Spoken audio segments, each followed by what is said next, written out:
Welcome to Not Entirely Unlike Tea with Christine Collins.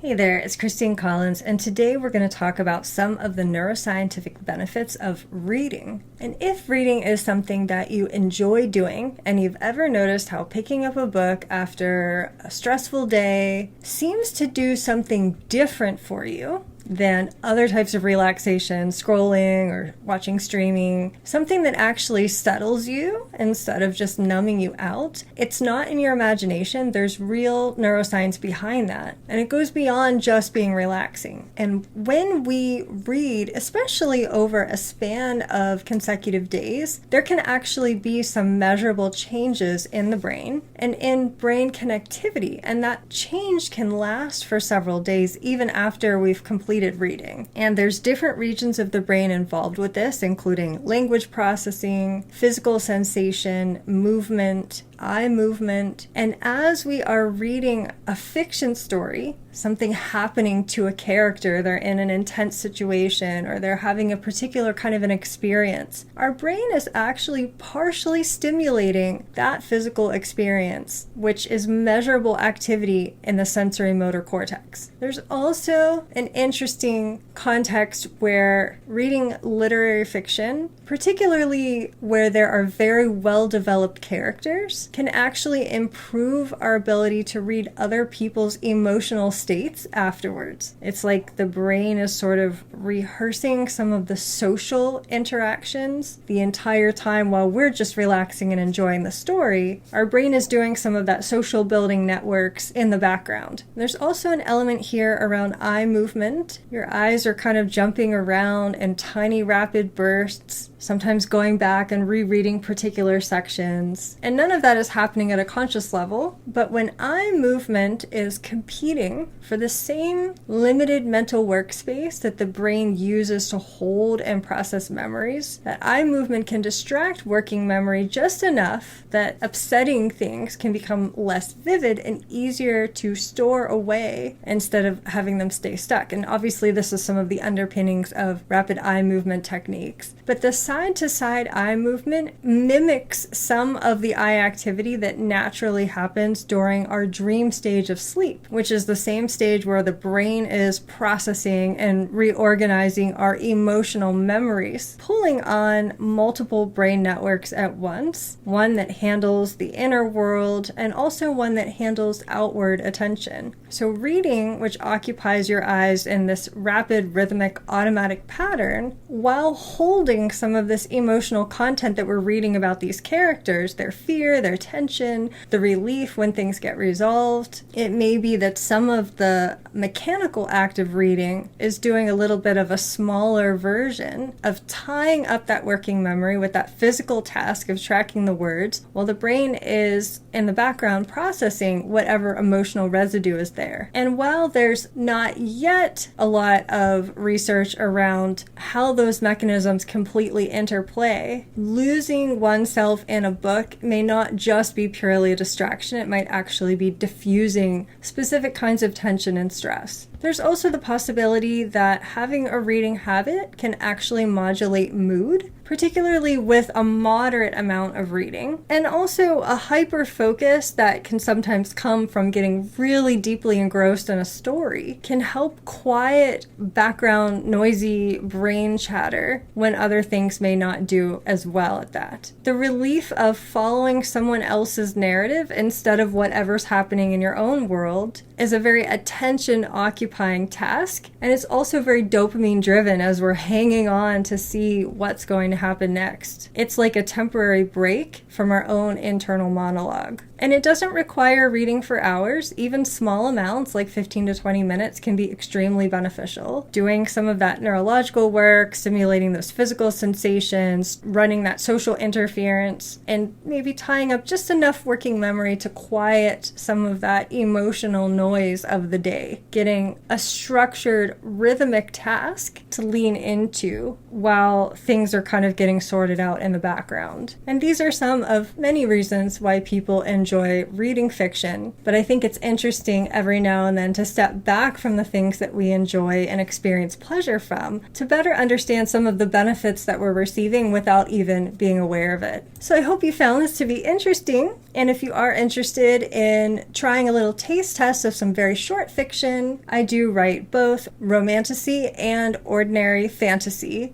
in very short fiction form, very short stories, and all of that information is available in the show notes. And until we connect the next time, I wish you the most magical and creative rest of your day.